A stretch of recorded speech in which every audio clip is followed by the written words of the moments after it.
Subscribe কৰিব IPL Rahman YouTube চেনেলটোক আৰু লগত থকা বেল আইকনটো ক্লিক কৰি অল কৰি দিব আৰু ভিডিঅ'টো লাইক কৰি দিব। নমস্কাৰ, মই আপিএল ৰহমান আৰু স্বাগতম জনাইছোঁ এইটো ইউটিউব চেনেললৈ। আজি আমি পঢ়িম ক্লাছ 9ৰ বিজ্ঞানৰ যিটো অধ্যায় 1 আছে, মেটাৰ্ছ ইন আৱাৰ সাৰাউণ্ডিং, আমাৰ চাৰিওকাষৰ বস্তুবোৰ। এইটো খুবেই এটা ইম্পৰ্টেণ্ট অধ্যায় হয় তোমালোকৰ ক্লাছ 9ৰ বাবে বিজ্ঞানৰ। ইয়াৰ পৰা বহুতো কোৱেশ্চন আহে তোমালোকৰ পৰীক্ষাত। সো আজি আমি এইটো ভিডিঅ'ত যি তোমালোকৰ পাঠৰ ভিতৰত কিছুমান প্ৰশ্ন দিয়া আছে, ক্ৰিয়াকলাপ দিয়া আছে আৰু অনুশীলনীৰ প্ৰশ্ন উত্তৰ এক্সট্ৰাকে অতিৰিক্ত মই প্ৰশ্ন উত্তৰ দিম আৰু লগতে মই ইম্পৰ্টেণ্ট MCQ বনাই আনিছোঁ, কিয়নো তোমালোকৰ ক্লাছ 9 আৰু 10ত 50% MCQ হ'ব। গতিকে তোমালোকৰ বিজ্ঞানৰ পৰা যি কোৱেশ্চন আহিব কোৱেশ্চন পেপাৰত 50টা কোৱেশ্চন বা 50% কোৱেশ্চন MCQ থাকিব, অবজেক্টিভ টাইপৰ থাকিব। ঠিক আছে, গতিকে প্ৰতিটো চেপ্টাৰৰ কাৰণে ছ'চিয়েল সায়েন্স, বিজ্ঞান, ইংৰাজী আৰু মেথছ, এই চাৰিটা সাবজেক্টত তোমালোকৰ MCQ টাইপৰ থাকিব, অবজেক্টিভ টাইপৰ থাকিব আৰু হিন্দী আৰু অসমীয়াত অবজেক্টিভ টাইপৰ নাথাকিব। সো গতিকে সেইকাৰণে আজি এইটো ভিডিঅ'ত মই সকলো কোৱেশ্চন ডিছকাছ কৰিম আৰু লগতে ক'ৰ পৰা কেনেকৈ MCQ বনাই দিয়ে পৰীক্ষাত সেইখিনিও তোমালোকক মই ধুনীয়াকৈ বুজাই দিম। ঠিক আছে, সো তোমালোকৰ এটাই কাম, কি কাম? ভিডিঅ'টো লাইক কৰি দিয়া আৰু চেনেলটো ছাবস্ক্ৰাইব কৰি দিয়া। সো গতিকে অলৰেডি বহুতে ছাবস্ক্ৰাইব কৰা আছে মোৰ চেনেলটো চাগে, কিয়নো বহুতে ক্লাছ 8ত মোৰ ভিডিঅ' চাইছা চাগে। তোমালোকে কোনে কোনে ক্লাছ 8ত থাকোঁতে মোৰ ভিডিঅ' চাইছা তোমালোকে কমেণ্ট বক্সত মোক জনাই দিবা। আৰু এইটো কমেণ্ট কৰিবা যে তোমালোকে কোনটো স্কুলৰ পৰা চাই আছা, তোমালোকৰ স্কুলৰ নাম আৰু নিজৰ নামটো তোমালোকে মোক কমেণ্ট বক্সত জনাই দিবা, কিয়নো তোমালোকৰ মই স্কুলত ভিজিট কৰিম, যাম, তোমালোকৰ লগত দেখা হ'ব। ঠিক আছে, গতিকে তোমালোকৰ স্কুলৰ নামখিনি জনাই দিবা আৰু তোমাৰ নামটো লিখি দিবা কমেণ্ট বক্সত। মই শুদ্ধকৈ লিখিবা, ঠিক আছে, তোমাৰ নাম আৰু স্কুলৰ নামটো শুদ্ধকৈ লিখিবা। মই স্কুলখনত যাম, তোমালোকৰ লগত দেখা কৰিম। সো ব'লা আমি ভিডিঅ'টো আৰম্ভ কৰোঁ। আজি আমি পঢ়িম চেপ্টাৰ 1, আমাৰ চাৰিওকাষৰ বস্তুবোৰ। সো তোমালোকৰ যি পেজ নম্বৰ 3ত প্ৰশ্নাৱলী দি আছে, প্ৰশ্নাৱলী তোমালোকে চোৱা। 1 নম্বৰ প্ৰশ্ন দিছে যে তলৰ কোনবোৰ পদাৰ্থ, গতিকে কেইটামান বস্তু দিছে, নাম দিছে বস্তুৰ নাম। এতিয়া কৈছে কোনবোৰ পদাৰ্থ। ঠিক আছে, বস্তুৰ নাম দিয়া নাই, যেনেকুৱা ঘৃণা, গোন্ধ এইবিলাক বস্তু নহয়, কিন্তু কিছুমান নাম দিছে যে কোনবিলাক পদাৰ্থ। সো গতিকে আমাক দিছে কি,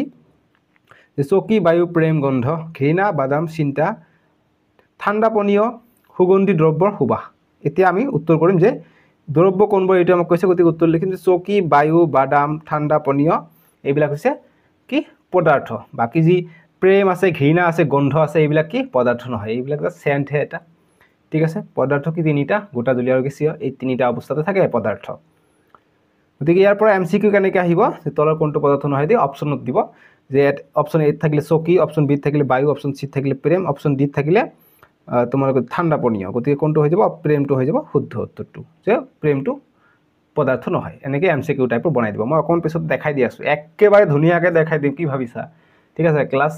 6ৰ পৰা তোমালোকে মোৰ ভিডিঅ' কিছুমানে চাই আছা, গতিকে ইমান প্ৰ কৰি দিছোঁ নহয় তোমালোকক, তোমালোকে দেখাৰ লগে লগে এনচাৰ পাই যাবা। 100ৰ ভিতৰত 100 মাৰ্ক উঠাবা। ঠিক আছে, 100তো নহ'ব, প্ৰেক্টিকেল থাকিব 10 নম্বৰ, 90ৰ ভিতৰত 90 পাবা। মোৰ ভিডিঅ'বোৰ চাই থাকিবা, চেনেলটো ছাবস্ক্ৰাইব কৰি ৰাখিবা আৰু ভিডিঅ'টো লাইক কৰিবলৈ নাপাহৰিবা। মই এনেকৈ ফেচ টু ফেচ ভিডিঅ' বনাই আছোঁ, অলপমান মোক এডিটিং কৰোঁতে টাইম লাগে, আপলোড কৰোঁতে কিন্তু টাইম লাগে, বহুত টকা পইচা খৰচ হয়। গতিকে তোমালোকে লাইক কৰি দিবা আৰু চেনেলটো ছাবস্ক্ৰাইব কৰি ৰাখিবা। ছাবস্ক্ৰাইব কৰিলে মোৰ একো লাভ নাই, জাষ্ট তোমালোকে ভিডিঅ'বোৰ পাই থাকিবা, এইকাৰণে ছাবস্ক্ৰাইব কৰিব কওঁ।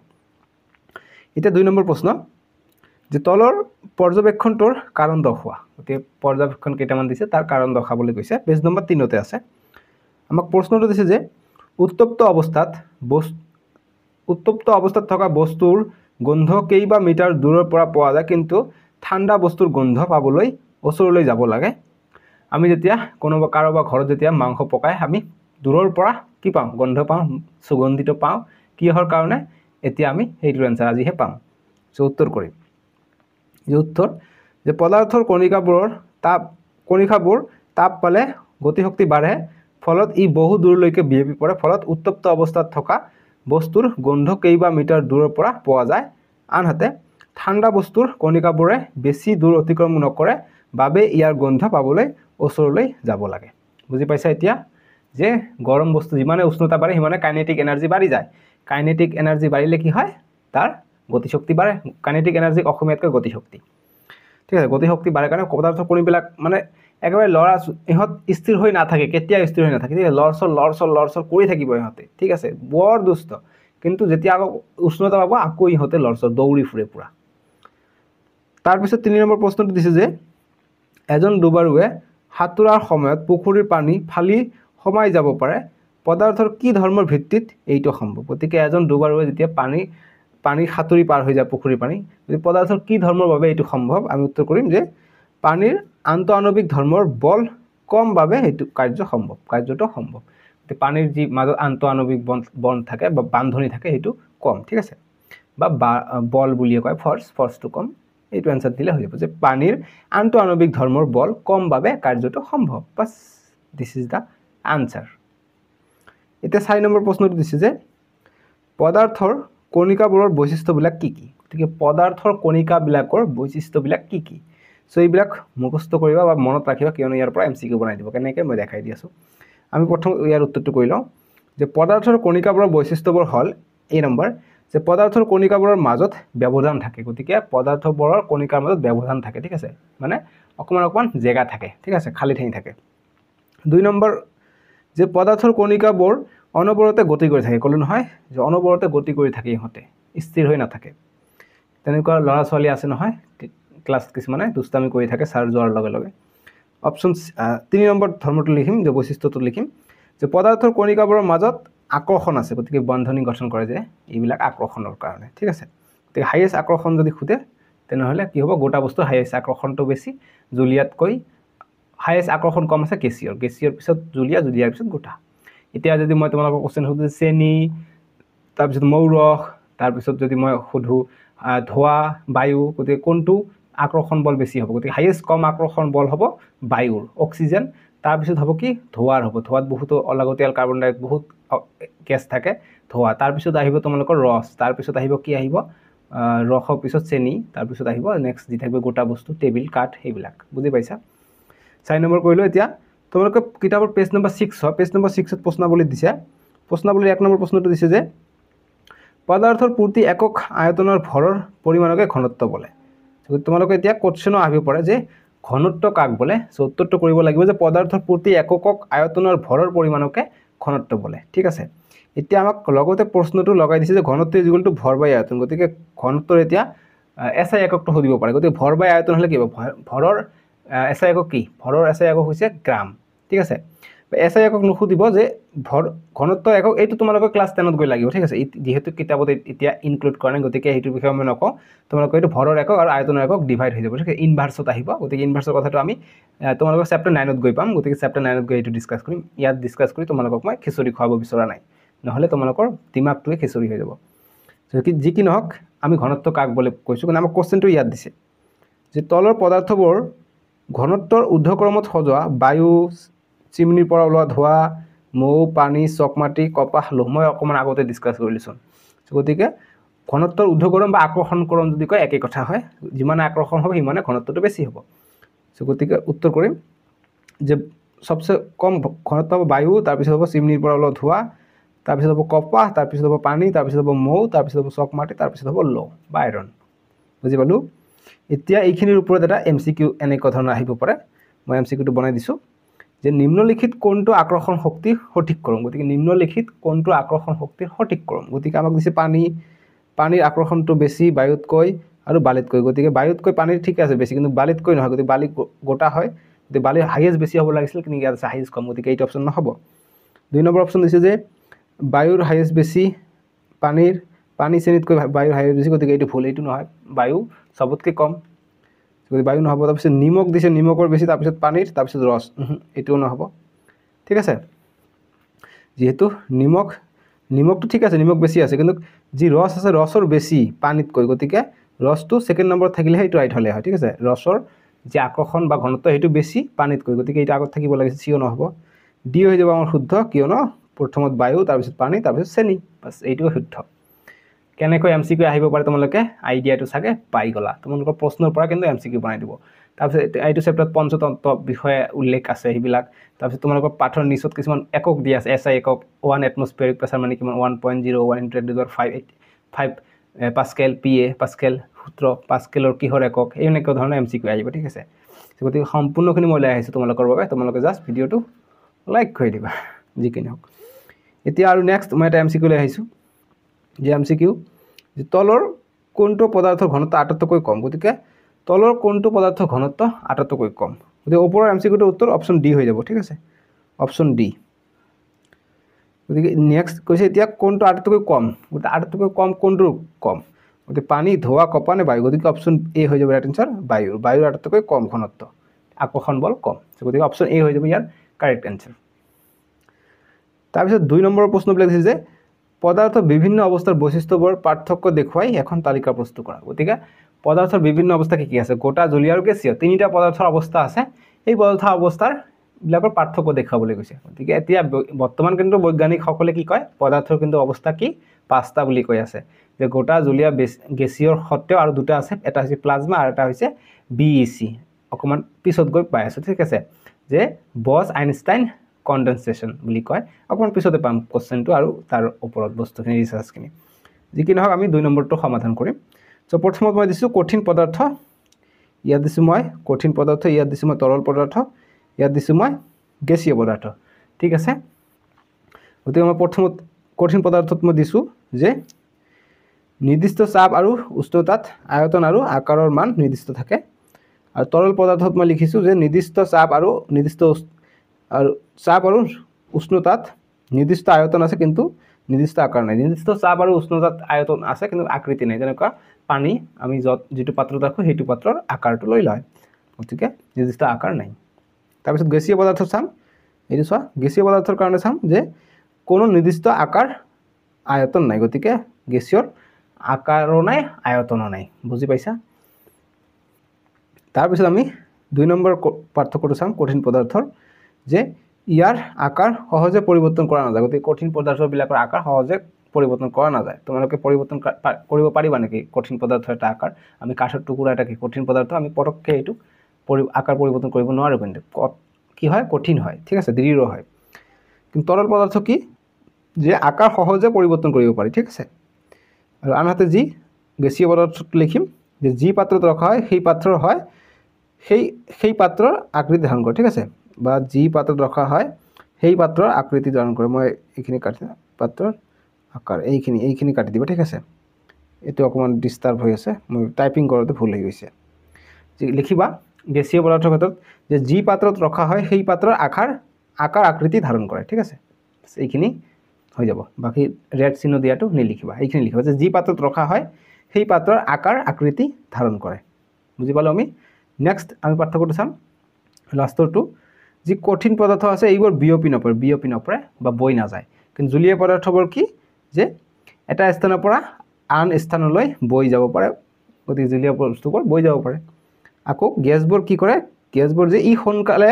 এটা স্থানৰ পৰা আনটো স্থানলৈ যাব পাৰে সোনকালে বহুত স্পিডত যাব পাৰে গ্যাসবোৰে তাতে এটা ক্লাছৰুমত যদি আমি লাষ্টৰ পিছফালে যদি কোনোবাই যদি কিবা কি কৰে তেনেকুৱা কাম কৰে গতি গন্ধ আমি গোটেই ক্লাছৰুমত পাহৰি নাই গ্যাসটো অতি সোনকালে আহে ঠিক আছে নাহিবা কিন্তু এইটো কথা 2 নম্বৰ প্ৰশ্ন যে তলৰ বিভিন্ন বিলাকৰ ওপৰত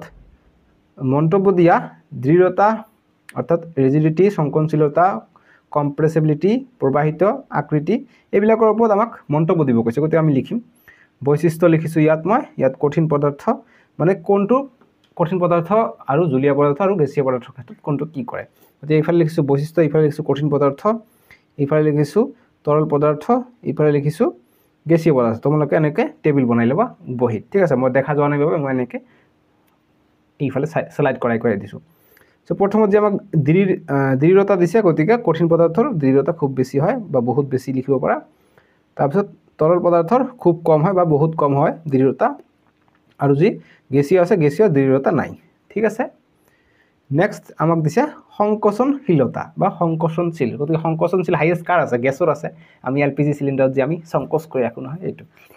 সংকোচনশীল নগণ্য গতিকে কঠিন পদাৰ্থ সংকোচন মানে কৰিব নোৱাৰি কাঠ এটাক আমি সংকোচন কৰিব পাৰি জানো বহুত কষ্ট হয় ঠিক আছে নগণ্য তাৰপিছত যি তৰল আছে তৰলৰ সংকোচন অতি কম বা কম ঠিক আছে আৰু যি গেছীয় আছে গেছীয় হৈছে বেছি বা বহুত বেছি সংকোচিত কৰিব পাৰি ঠিক আছে বহুত বেছি বা বেছি দিব পাৰা তাৰপিছত ফ্লুইডিটি প্ৰবাহিত যে কঠিন পদাৰ্থ প্ৰবাহিত নহয় জলীয় পদাৰ্থ প্ৰবাহিত হয় উচ্চৰ পৰা নিম্নলৈ গতিকে উচ্চৰ পৰা নিম্নলৈ কি জলীয় পদাৰ্থবোৰ প্ৰবাহিত হয় যেনেকৈ ঝৰ্ণা কি পানী ঝৰ্ণা ওপৰৰ পৰা তললৈ পৰে তাৰপিছত গেছীয় কি যে সকলো দিশে গতি কৰে, গতিকে সকলো দিশে গতি কৰে। আমি যদি এটা গেছ চিলিণ্ডাৰত অলপমান যদি গেছ থাকে তথাপি গেছটো গোটেই ফুলে হৈ থাকে, বুজি পাইছা? এনেকুৱা। তাৰপিছত দিছে আকৃতি, গতিকে লিখিম যে নিৰ্দিষ্ট আকাৰ আছে, ঠিক আছে? নিৰ্দিষ্ট আকাৰ বা নিৰ্দিষ্ট আকৃতি কথাটো দি দিব পাৰা, ইয়াত তোমালোকে আকৃতি দিব পাৰা যে নিৰ্দিষ্ট আকৃতি আছে। কঠিন পদাৰ্থ নিৰ্দিষ্ট আকৃতি আছে, আৰু জুলীয়া পদাৰ্থৰ নিৰ্দিষ্ট আকৃতি নাই, আৰু গেছীয় পদাৰ্থৰ যে যিকোনো বন্ধ পাত্ৰত ৰাখিলে সেই পাত্ৰৰ সকলো অংশ অধিকাৰ কৰে। গতিকে যিকোনো বন্ধ পাত্ৰ ৰাখিলে সেই পাত্ৰৰ গোটেইখিনি অংশ অধিকাৰ কৰে, ঠিক আছে? গতিকে বন্ধ হ'ব লাগিব, নহ'লে কিন্তু গেছটো উৰি যাব। গতিকে বন্ধ পাত্ৰৰ কথাটো উল্লেখ কৰিবা। তাৰপিছত কাইনেটিক এনাৰ্জি অৰ্থাৎ গতিশক্তি। গতিশক্তি কঠিন বস্তুৰ কম হয় কাৰণ কণাবোৰৰ মাজত গতিটো কম থাকে। আৰু তৰলত কি যে উষ্ণতা হ'লে গতিশক্তি বাঢ়ে, গতিকে গতিশক্তি এনে থাকে, উষ্ণতা বাঢ়িলে কি পদাৰ্থবিলাকৰ অণুবিলাকৰ মাজত দৌৰা দৌৰি গতিটো বাঢ়ে, সেইকাৰণে কি গতিশক্তি বাঢ়ে। আৰু যি গেছ আছে বহুত বেছি গতিশক্তি আছে, অলৰেডি ইহঁতে দৌৰা দৌৰি কৰি থাকে, সেইকাৰণে বেৰত গৈ খুন্দা খায়, ঠিক আছে? বেৰত গৈ খুন্দা কি কয়? খুন্দাটোকে চাপ বুলি কয়। তাৰপিছত নেক্সট আমাক দিছে যে ঘনত্ব। ঘনত্ব আমি লিখিম কঠিন পদাৰ্থৰ উচ্চ, তাৰপিছত কঠিন পদাৰ্থৰ তুলনাত কম যি ঘনত্ব আছে তৰলৰ কঠিন পদাৰ্থৰ তুলনাত কম, আৰু যি গেছ আছে গেছ বাকী দুটাতকৈ কম, ঠিক আছে? যে গোটা জুলীয়া পদাৰ্থতকৈ কম, গতিকে গেছৰ ঘনত্ব জুলীয়াতকৈ কম, গোটাতকৈ কম। Simple is that. Clear? Right. এতিয়া দিছে 3 নম্বৰবোৰ যে কাৰণ দৰ্শোৱা। এই নম্বৰ প্ৰশ্নটো দিছে যে কোনো এটা বন্ধ পাত্ৰত গেছ ৰাখিলে সেই গেছে বন্ধ পাত্ৰটোৰ সকলো অংশ অধিকাৰ কৰে। গতিকে এইটো আমাৰ এনসাৰ কৰিব লাগে, এনসাৰ কৰিম যে উত্তৰ যে গেছত থকা কণিকাবোৰৰ মাজত আকৰ্ষণ বল কম হোৱাৰ বাবে গেছৰ কণিকাবোৰে সকলো ফালে ইচ্ছামতে গতি কৰিব পাৰে, ফলত যি পাত্ৰত ৰখা হয় সেই পাত্ৰৰ গেছেৰে পৰিপূৰ্ণভাৱে ভৰি পৰে। দেখা গৈছে, মই কাটি দিছোঁ, এতিয়া ঠিক কৰি দিছোঁ, দেখা গৈছে। এতিয়া 2 নম্বৰ প্ৰশ্নটো দিছে যে ধাৰক পাত্ৰৰ বেৰত গেছে চাপ দিয়ে, গতিকে যিটো পাত্ৰত গেছ থাকে সেইটোত কিয় চাপ দিয়ে? উত্তৰ কৰিম যে গেছৰ অণুবোৰে সকলো পিনে ইচ্ছামতে গতি কৰে, গতি কৰাৰ সময়ত কণিকাবোৰৰ মাজত পৰস্পৰৰ মাজত সংঘৰ্ষ হয়, ফলত পাত্ৰৰ বেৰত গেছে চাপ দিয়ে। মই একেবাৰে শ্বৰ্টকৈ এনসাৰ দি দিছোঁ, কিয়নো ছায়েন্সত ইমান লিখিব দৰকাৰ নাই, জাষ্ট মেইন পইণ্টখিনি লিখিলে নাম্বাৰ পোৱা যায়। ইমান ইয়াত আৰু হিষ্টৰী লিখিব নালাগে, ঠিক আছে? এতিয়া 3 নম্বৰ প্ৰশ্ন দিছে যে কাঠৰ টেবুল এখনক কঠিন পদাৰ্থ বুলিব পাৰি। গতিকে কাঠৰ পদাৰ্থ এটা আমি কাঠৰ যিটো টেবুল আছে টেবুলটোক আমি কঠিন পদাৰ্থ বুলিব পাৰিনে নাই, এইটো আমাক কাৰণ দৰ্শাব গৈছে। গতিকে আমি এনসাৰ কৰিম যে কাঠৰ কণিকাবোৰ স্থিৰ আৰু কাঠৰ নিৰ্দিষ্ট আয়তন আৰু আকৃতি আছে, সেইবাবে কাঠেৰে তৈয়াৰী টেবুল এখন কঠিন পদাৰ্থ বুলিব পাৰি। গতিকে যি কাঠ আছে কাঠটো দৃঢ় হয় আৰু তাৰ মাজত অণুবিলাকৰ গতি নকৰে, সেইকাৰণে আমি কি কৰোঁ? পদাৰ্থ বুলি ক'ব পাৰোঁ, আৰু কঠিন পদাৰ্থ বা গোটা পদাৰ্থ, ঠিক আছে? এতিয়া 2 নম্বৰ প্ৰশ্নটো দিছে যে বায়ুত আমাৰ হাতখন সহজে ঘূৰাব পাৰোঁ, কিন্তু কাঠ এডোখৰৰ মাজেৰে ঘূৰাবলৈ এজন কেৰাটে বিশেষজ্ঞৰ প্ৰয়োজন। গতিকে বায়ুত আমি হাতটো এনেকৈ কি কৰিব পাৰোঁ? আমি লৰচৰ কৰিব পাৰোঁ, কিন্তু আমি যেতিয়া কাঠত যেতিয়া আমি কি কৰোঁ লৰচৰ কৰিব যাওঁ, আমি কিয় নোৱাৰোঁ? কেৰাটে যিসকলে ব্যায়াম জানে, পূৰা কমফু জানে, তেওঁলোকে কিয় জানে? তেওঁলোকে পাৰে, কিন্তু আমি কিয় নোৱাৰোঁ? গতিকে আমি এনসাৰটো কৰিম যে উত্তৰটো কৰিম যে বায়ুৰ কণিকাবোৰৰ মাজত দূৰত্ব বেছি হোৱাৰ বাবে আকৰ্ষণ বল কম হয়, সেইবাবে আমি বায়ুত ইচ্ছামতে হাত ঘূৰাব পাৰি গতিকে বায়ুত যিবিলাক কণা থাকে বা কণাবিলাকৰ মাজত বন্ধনীবিলাক উইক হয়, কম হয়, ঠিক আছে? বল কম হোৱাৰ কাৰণে আমি বিন্দাছ এনেকৈ হাত লৰাব পাৰোঁ। কিন্তু এতিয়া চোৱা কঠিন, কিন্তু যে কাঠৰ কণিকাবোৰৰ মাজত দূৰত্ব কম হোৱাৰ বাবে সিহঁতৰ মাজত থকা আকৰ্ষণ বল বেছি হয়, যাৰ ফলত কাঠ এডোখৰৰ মাজেৰে হাত ঘূৰাবলৈ এজন কেৰাটে বিশেষজ্ঞৰ প্ৰয়োজন হয়। গতিকে কাঠৰ যিবিলাক পদাৰ্থৰ মাজত আকৰ্ষণ বলটো বেছি হয়, ঘনত্বটো বেছি হয়, সেইকাৰণে কি কেৰাটেৰ দৰকাৰ হয়। আমি নৰ্মেল মানুহ এইটোৰ মাজেৰে হাত ফুৰাব নোৱাৰোঁ, bus simple is that. 4 number প্ৰশ্ন দিছে যে কঠিন পদাৰ্থৰ তুলনাত জুলীয়া পদাৰ্থৰ ঘনত্ব কম। যে কঠিন পদাৰ্থৰ তুলনাত জুলীয়া পদাৰ্থৰ ঘনত্ব কম, গতিকে আমি জানো যে জুলীয়া পদাৰ্থবিলাকৰ ঘনত্ব কম, কঠিন পদাৰ্থবিলাকৰ ঘনত্ব বেছি। এতিয়া আমাক কৈছে যে কিন্তু দেখিছানে বৰফ পানীত উপঙে কিয় বাৰু? গতিকে বৰফ পানী আমি জানো যে কঠিন পদাৰ্থবিলাকৰ ঘনত্ব বেছি জুলীয়া পদাৰ্থতকৈ, কিন্তু বৰফটো কি কঠিন, তথাপি কি ই পানীত কিয় উপঙে? গতিকে যিহেতু বৰফটো কঠিন পদাৰ্থ যদি ঘনত্ব বেছি হ'লে হয় সেইটো কি ডুবিব লাগিছিলে, কিন্তু নুডুবি পানীত উপঙে, কিয় উপঙে, কেলে উপঙে? আমাক এনসাৰটো কৰিব লাগে। আমি উত্তৰটো কৰিম যে হাইড্ৰজেন বন্ধনীৰ গঠনৰ বাবে। গতিকে হাইড্ৰোজেন বন্ধনী থাকে পানীত কি থাকে অক্সিজেন আৰু হাইড্ৰোজেন গতিকে হাইড্ৰোজেন যি অক্সিজেনৰ লগত দুটাকে হাইড্ৰোজেন লগ লাগি থাকে গতিকে হাইড্ৰোজেনৰ বিশেষ এটা ষ্ট্ৰাকচাৰ ফৰ্ম কৰি যি বৰফৰ অণু থাকে বৰফৰ অণুবিলাকৰ হাইড্ৰোজেনৰ মাজত কি থাকে খালি ঠাই থাকে ঠিক আছে বহুতো খালি ঠাই থাকে বৰফৰ মাজত কিন্তু পানীৰ তুলনাত সৰু সৰু থাকে ঠিক আছে এনেকুৱা ডট ডট থাকে বহুত কেইটা পানীত কিন্তু বৰফৰ ক্ষেত্ৰত কি এনেকুৱা ডাঙৰ ডাঙৰ গোলাকাৰ টাইপত থাকে খালি ঠাই থাকে এই কাৰণে বৰফটো ঘনত্ব কমি যায় সেই কাৰণে বৰফটো পানীত ভাহি উঠে গতিকে আমি এনসাৰ কৰিম যে হাইড্ৰোজেন বন্ধনীৰ গঠনৰ বাবে বৰফ সম আয়তনৰ পানীৰ তুলনাত পাতল হয় সেই ফলত বৰফৰ ওপৰত মুঠ ঊৰ্ধ্বচাপ বেছি হয় সেইবাবে বৰফ পানীত উপঙে এইটো কোশ্চেনৰ ওপৰত তোমালোকৰ এনেকৈ কোশ্চেন আহে যে এমসিকিউ আহে যে বৰফ পানীত উপঙে কাৰণ ঠিক আছে এনেকৈ এমসিকিউ তোমালোকৰ কাটি দিব কোশ্চেনৰ পৰা দেখিছা কোশ্চেনৰ পৰা কেনেকৈ এমসিকিউ আহে আগতে কৰালো এতিয়া তোমালোকক দেখা লাষ্টত যি দিছে যে বৰফ পানীত উপঙে কিয় এতিয়া কাৰণ দিব কৈছে আমাক অপচন দিছে যে এমসিকিউ দিছে যে বৰফ পানীত উপঙে কাৰণ এ দিছে যে পানীতকৈ বৰফৰ ঘনত্ব বেছি বি দিছে পানীতকৈ বৰফৰ ঘনত্ব কম সি দিছে ইয়াৰ আন্তঃআণৱিক স্থান থাকে আৰু ডি হৈছে যে ওপৰৰ এটাও নহয় গতিকে যি আন্তঃআণৱিক স্থান থাকে গতিকে এইটো কথা ৰাইট হ'ব পাৰে কিয়নো তাতে আন্তঃআণৱিক স্থান থাকে বৰফত কিন্তু আৰু এটা ডাঙৰ এটা মানে যেটো ওজন বেছি থাকিব হেতু আমি লম গতিকে ওজন কাৰ বেছি আছে যে বি টোৰ ওজন বেছি আছে গতিকে বি হৈ যাব ইয়াৰ শুদ্ধ উত্তৰটো কিয়নো যে পানীতকৈ বৰফৰ ঘনত্ব কম গতিকে ঘনত্ব কি বৰফৰ কম এই কাৰণে পানীত উপঙে গতিকে বি হৈ যাব ইয়াৰ শুদ্ধ উত্তৰটো ঠিক আছে option B is the correct answer ঠিক আছে the option B is the correct answer ইয়াত A হৈ আছে B হ'ব যে পানীতকৈ বৰফৰ ঘনত্ব কম B হৈ যাব ৰাইট আনসাৰ যে পানীতকৈ বৰফৰ ঘনত্ব কম ঠিক আছে B তোমালোকে উত্তৰত না যাব উত্তৰটো মই A ফুলতে দি দিছো ইয়াত হ'ব B যে পানীতকৈ বৰফৰ ঘনত্ব কম option B is the correct answer ঠিক আছে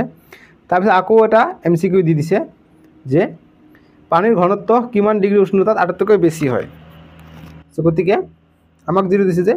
পানীৰ ঘনত্ব কিমান ডিগ্ৰী উষ্ণতাত আটাইতকৈ বেছি হয় গতিকে 3 ডিগ্ৰী সেন্টিগ্ৰেড বি দিছে 4 ডিগ্ৰী সেন্টিগ্ৰেড সি দিছে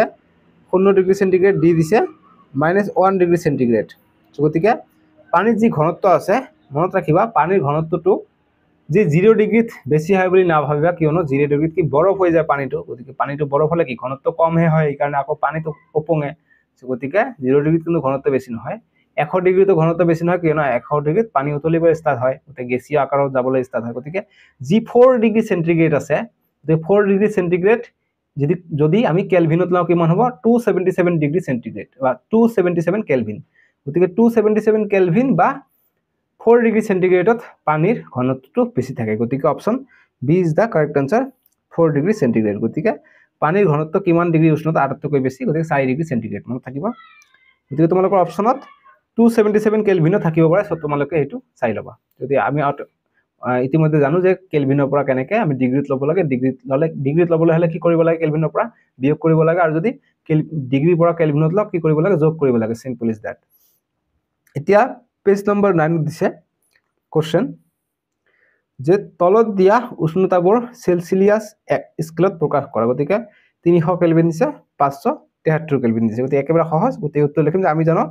0 ডিগ্ৰী সেন্টিগ্ৰেড ইকুয়াল টু 273 কেলভিন গতিকে কেলভিনৰ পৰা ডিগ্ৰীত ল'ব গৈছে কি কৰিম আমি 273 মাইনাস কৰিম গতিকে 300 ৰ পৰা 273 মাইনাস কৰিলে 27 ডিগ্ৰী পাম আন এটা পাম আমি যি দিছে 573 কেলভিন গতিকে 573 ৰ পৰা 273 বিয়োগ কৰিলে আমি 300 ডিগ্ৰী সেন্টিগ্ৰেড পাই যাও সিম্পল হৈ গল বুজি পাইছা এতিয়া ইয়াৰ ভিতৰত এমসিকিউ এনেদৰে আহে সো এমসিকিউটো মই দি দিও যে পানীৰ উতলংক হল গতিকে পানীৰ উতলংকটো কিমান আমি জানো যে 100 ডিগ্ৰী সেন্টিগ্ৰেডত পানী উতলে সো গতিকে এতিয়া তোমালোকে সহজ অপচনবোৰ কেলভিনত দিছে গতিকে কেলভিনত দিলে কি ডিগ্ৰীৰ পৰা 300 273 যোগ কৰিব লাগিব গতিকে 100 আৰু 273 কিমান হৈ যায় 373 হৈ যায় 373 কেলভিন গতিকে কত আছে 373 কেলভিন অপচন বি হৈ যাব ৰাইট আনসাৰ ঠিক আছে 100 ডিগ্ৰী নিদি কেলভিনত দিব পাৰে সো গতিকে option B is the correct answer যে পানীৰ উতলংক 373 কেলভিন বুজি পাইছা এনেকৈ কিন্তু এমসিকিউ আহিব খৰাই পকাই দি নেক্সট এটা এমসিকিউ এনেকৈ আহিব যে 298 কেলভিন সমান হল গতিকে 298 কেলভিন কিমানৰ সময় হয় গতিকে আমি জানো আমাক এতিয়া অপচন বিলাক দিছে যে 0 ডিগ্ৰী সেন্টিগ্ৰেড বি দিছে 20 ডিগ্ৰী সেন্টিগ্ৰেড সি দিছে 25 ডিগ্ৰী সেন্টিগ্ৰেড আৰু ডি দিছে 27 ডিগ্ৰী সেন্টিগ্ৰেড গতিকে 298 কেলভিনৰ পৰা ডিগ্ৰী আহিছে গতিকে ডিগ্ৰী আহিলে কি হ'ব 273 বিয়োগ হ'ব গতিকে 298 ৰ পৰা 273 আমি বিয়োগ কৰিলে কিমান পাম আমি পাম 25 পাই যাম তোমালোকে বিয়োগ কৰিছা 25 পাম যে 298 বিয়োগ 273 যদি আমি কৰোঁ আমি কিমান পাম 25 পাম ঠিক আছে গতিকে আনসাৰ হৈ যাব 25 ডিগ্ৰী সেন্টিগ্ৰেড এতিয়া পেজ নম্বৰ 9ত 2 নম্বৰ প্ৰশ্নটো দিছে যে তলৰ উষ্ণতা বিলাকত পানীৰ ভৌতিক অৱস্থা কি হ'ব গতিকে 250 ডিগ্ৰী দিছে আৰু 100 ডিগ্ৰী সেন্টিগ্ৰেড দিছে গতিকে 250 ডিগ্ৰীত কি হ'ব গেছীয় অৱস্থা থাকিব কিয় পানী 100 ডিগ্ৰী হলে উতলিব ষ্টাৰ্ট হয় গতিকে 250 আছে 100 কৈ বহুত বেছি গতিকে আমি লিখিম যে এই নম্বৰ 250 ডিগ্ৰী সেন্টিগ্ৰেড উষ্ণতাত পানী গেছীয় অৱস্থাত থাকিব আৰু যে বি দিছে যে 100 ডিগ্ৰী উষ্ণতাত পানী তৰল আৰু গেছীয় অৱস্থাত থাকিব বা তোমালোকে এইটো আনসাৰ এইটো নিদি তোমালোকে লিখিবা যে 100 ডিগ্ৰী উষ্ণতাত পানী গেছীয় অৱস্থাত থাকিব ঠিক আছে তৰলটোৰ কথা নিদিলে হ'ব কিয়নো 100 ডিগ্ৰী উতলিবলৈ ষ্টাৰ্ট হয় গতিকে আমি যদি দিও যে 100 ডিগ্ৰী উষ্ণতাত পানী গেছীয় অৱস্থাত থাকিব এইটো হৈ যাব আমাৰ কাৰেক্ট আনসাৰটো বুজি পাইছা এতিয়া যে 3 নম্বৰ প্ৰশ্নটো দিছে পেজ নম্বৰ 9ৰ যে কোনো এটা পদাৰ্থৰ ভৌতিক অৱস্থাৰ পৰিৱৰ্তনৰ সময়ছোৱাত উষ্ণতা স্থিৰ হৈ থাকে কিয় এনসাৰ কৰিম যে কাৰণ প্ৰয়োগ কৰা তাপ কণিকাবোৰৰ মাজৰ আকৰ্ষণ বল অতিক্ৰম কৰি অৱস্থাৰ পৰিৱৰ্তন ঘটাবলৈ ব্যৱহাৰ কৰা হয় গতিকে অৱস্থাৰ পৰিৱৰ্তন ঘটাবৰ বাবে ব্যৱহাৰ কৰাৰ কাৰণে আমি যেতিয়া ঠাণ্ডা বস্তু বা গৰম বস্তু যেটো প্ৰেছাৰত আমি উষ্ণতা যিমানে দিও উষ্ণতাৰ একো পৰিৱৰ্তন নহয় বুজি পাইছা এতিয়া 4 নম্বৰ প্ৰশ্নটো দিছে যে বায়ুমণ্ডলীয় গেছ জুলীয়া কৰিব পৰা পদ্ধতি এটা কয় গতিকে বায়ুমণ্ডলীয় গেছ জুলীয়া কৰিব লাগে কি পদ্ধতি আমি লিখিম যে চাপ বৃদ্ধি কৰি বা উষ্ণতা হ্ৰাস কৰি বায়ুমণ্ডলীয় গেছ তৰললৈ ঠিক আছে জুলীয়ালৈ বা জুলীয়া বা তৰল লিখিব খুজিছিল কিন্তু মই তৰলটো অহা নাই গতিকে জুলীয়ালৈ লিখিবা ঠিক আছে ইয়াত লিখিব জুলীয়া বুজি পাইছা জুলীয়া ইয়াত দিয়া আছে এই জুলীয়া কথাটো ইয়াত লিখিবা দেই ইয়াত মিস্টেক হৈ যায় দে অকমান পিছত ঠিক আছে জুলীয়াটো ইয়াত লিখিবা যে আমাৰ কোশ্চেনটো দিছে যে বায়ুমণ্ডলীয় গেছ জুলীয়া কৰিব পৰা পদ্ধতি এটা কোৱা গতিকে বায়ুমণ্ডলীয় গেছ জুলীয়া কৰিবলৈ এটা পদ্ধতি হৈছে হয় উষ্ণতা হ্ৰাস কৰা নহলে কি যে চাপ বৃদ্ধি কৰা হয় চাপ বৃদ্ধি কৰি আমি সংকোচিত কৰি আমি তৰল কৰিব পাৰো বা আমি কি উষ্ণতা যদি আমি কমাই দিও হ্ৰাস কৰো তেনেহলে কি তৰলত আহিব গতিকে আনসাৰটো লিখিম যে চাপ বৃদ্ধি বা উষ্ণতা হ্ৰাস কৰি এইখিনি লিখিবা এইখিনি আনসাৰ হৈ গল বাকিখিনি লিখিব নালাগে যে চাপ বৃদ্ধি কৰি বা উষ্ণতা হ্ৰাস কৰি আমি বায়ুমণ্ডলীয় গেছ জুলীয়ালৈ আনিব পাৰি গতিকে এইটো এটা পদ্ধতি ঠিক আছে পদ্ধতিৰ নাম হৈছে চাপ বৃদ্ধি কৰি বা উষ্ণতা হ্ৰাস কৰি তলৰটোত কি ভুল আছে যে চাপ বৃদ্ধি কৰি বা উষ্ণতা হ্ৰাস কৰি বায়ুমণ্ডলীয় গেছ তৰললৈ হ'ব ঠিক আছে তৰললৈ হৈ আছে তৰল মানে গেছী তৰল মানে জুলীয়াই বুজায় গতিকে বায়ুমণ্ডলীয় গেছ জুলীয়ালৈ বা তৰললৈ পৰিৱৰ্তন কৰিব পাৰি গতিকে তৰল ইয়াত তৰললৈ আছে এইকাৰণে কাটি দি আছো তৰললৈ পৰিৱৰ্তন কৰিব পাৰি বা জুলীয়ালৈ পৰিৱৰ্তন কৰিব পাৰি বুজি পাইছা বস্তুটো ক্লাস 9 ত পৰা ধৰিব পাৰিছা গতিকে মই আগত যদি মিস্টেক হয় মই আকৌ বস্তুটো ঠিক কৰি পেলাই আকৌ ভিডিও বনাও কিন্তু এতিয়া মই জাস্ট মুখেৰে কৈ আছো কিয়নো তোমালোকে ক্লাস 9 ত উঠিছা এতিয়া মই মোক কি ক'ব বিচাৰিছো তোমালোকে বুজি পাইছা তললৈটো নিলিখি তোমালোকে লিখবা তৰল বা জুলীয়া বাস হৈ গল এতিয়া পেজ নম্বৰ 10 ত দিছে যে ডিজাৰ্ট কুলাৰ এটাই সূক্ষ্ম গৰম দিনত ভালকৈ ঠাণ্ডা কৰে কিয় গতিকে ডিজাৰ্ট কুলাৰ যে আমি ইউজ কৰো গৰমৰ দিনত এটো কিয় ভালকৈ ঠাণ্ডা কৰে আমি উত্তৰ কৰিম ইয়াৰ কাম যেটো আছে উষ্ণ ইয়াৰ কামটো ফুলফিল হয় বাবে ভালকৈ ঠাণ্ডা কৰে আনসাৰ কৰিম যে কাৰণ ডিজাৰ্ট কুলাৰ এটাই বায়ুৰ উষ্ণতাত পানীৰ বাষ্পায়নৰ হাৰ বৃদ্ধি কৰে ফলত ডিজাৰ্ট কুলাৰ এটাই সূক্ষ্ম গৰম দিনত ভালকৈ ঠাণ্ডা কৰে গম পাইছা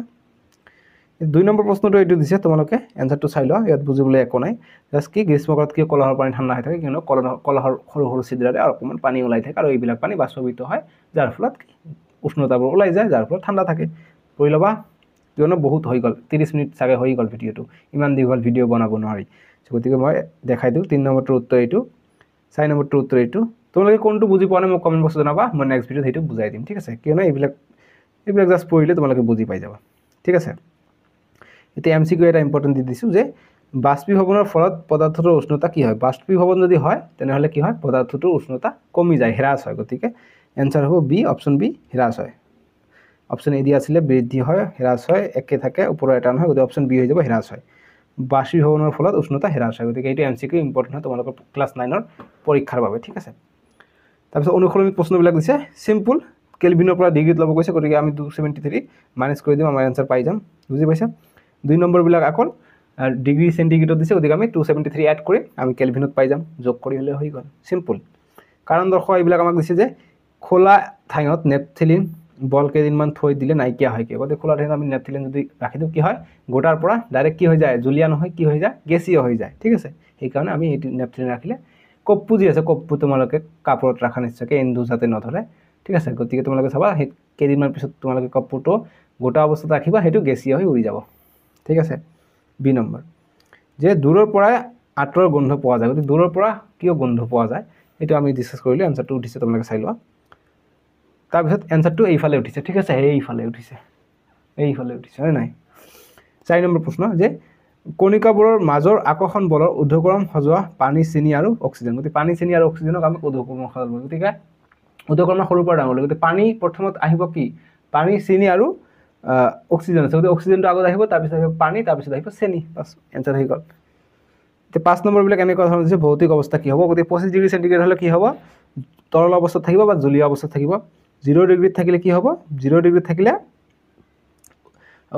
0 ডিগ্ৰী উষ্ণতাত পানীৰ ভৌতিক অৱস্থা বৰফ হ'ব বা কঠিন হ'ব আৰু যে 100 ডিগ্ৰী থাকিলে কি হ'ব পানীৰ উষ্ণতা কি হ'ব গেছীয় হ'ব ঠিক আছে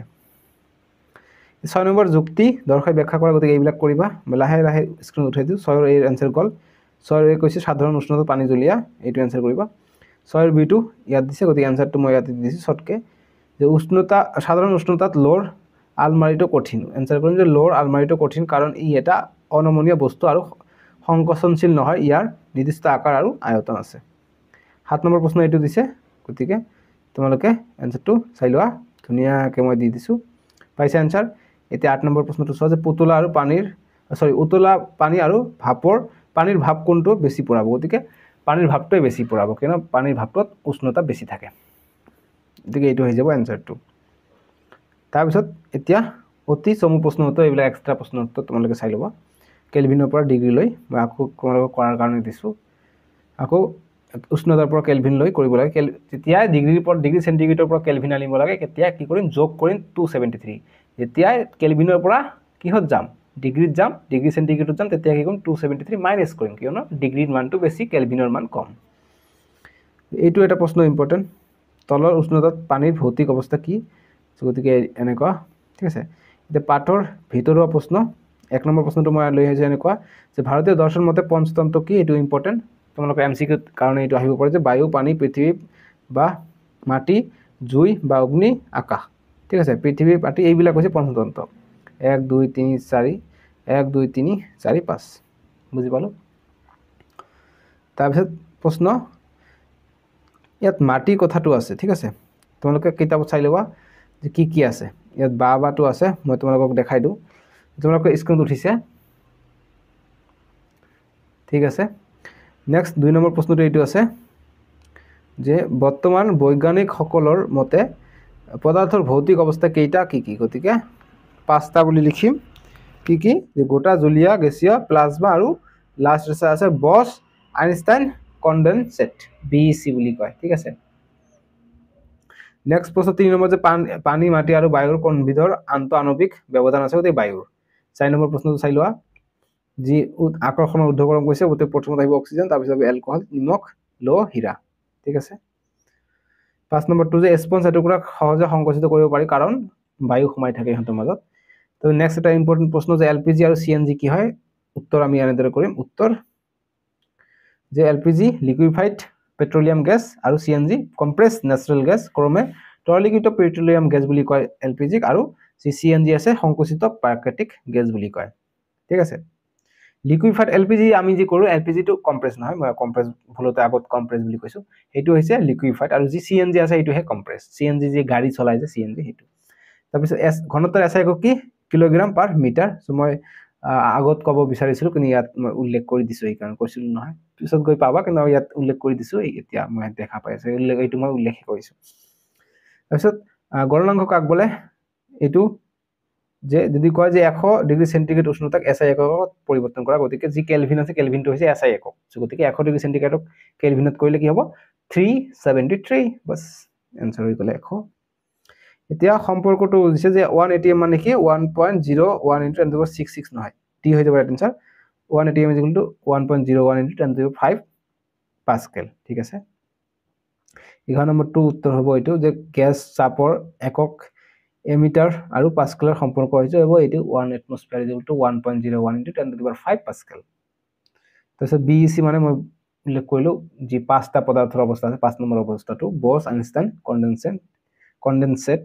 14 নম্বৰটো ইম্পৰ্টেন্ট যে এটা প্ৰাকৃতিক গ্যাস সংকোচন তৰলীকৃত কেতিয়া কৰিব পাৰি গতিকে এটো এটা ইম্পৰ্টেন্ট প্ৰশ্ন দেই যে এটা প্ৰাকৃতিক গ্যাস সংকোচন বা সংকোচন আমি কেতিয়া কৰিব পাৰো যেতিয়া আমি চাপ বেছি দিও আৰু কি হ'ব উষ্ণতা যদি আমি কম দিও যদি নিম্ন উষ্ণতা আৰু উচ্চ চাপ কত আছে উচ্চ চাপ নিম্ন উষ্ণতা ঠিক আছে উচ্চ চাপ ইয়াত আছে গতিকে লিখিম যে উচ্চ চাপ নিম্ন উষ্ণতা গতিকে নিম্ন উষ্ণতা কত আছে নিম্ন তাপমাত্রা গতিকে ডি হৈ যাব রাইট আনসার যে নিম্ন তাপমাত্রা উচ্চ চাপ ডি হৈ যাব সি আছে যে উচ্চ তাপমাত্রা আৰু নিম্ন চাপ পটো ইয়াত উঠা নাই গতি পটো দিবা সি নম্বৰ অপশনটো হৈছে উচ্চ তাপমাত্ৰা নিম্ন চাপ এইটো নহব নিম্ন তাপমাত্ৰা উচ্চ চাপ অৰ্থাৎ হাই টেম্পাৰেচাৰ লো প্ৰেসাৰ সৰি কি কৈ আছো হাই প্ৰেসাৰ লো টেম্পাৰেচাৰ উচ্চ চাপ আৰু নিম্ন উষ্ণতাতহে এইটো সম্ভৱ সংকোচিত কৰা ন্যাচাৰাল গ্যাস বা যিকোনো প্ৰাকৃতিক গ্যাস সো গতিকে লাইক শেয়াৰ এন্ড সাবস্ক্ৰাইব কৰিবা ইমান কষ্টকৈ বনালো ভিডিও ইতিমধ্যে তোমালোকৰ ভিডিও যেটো আছে এইটো 36 মিনিট হৈ গল 36 মিনিট হৈ গল এইটো আপলোড কৰোতে বহুত প্ৰবলেম হ'ব মই জানো 5 GB 6 GB কে আপলোড কৰিব লাগিব সো তোমালোকে ভিডিওটো লাইক কৰিবা ইমান কষ্টকৈ বনালো এতিয়া তোমালোকে নেক্সট স্ক্ৰিনৰ ৰাইট সাইডে দিব তাতে ক্লিক কৰি পাৰ্ট 2 টো চাব পাৰিবা ঠিক আছে পাৰ্ট 2 মানে অধ্যায় 2 দেই সো এইখিনি বাবে টেক কেয়াৰ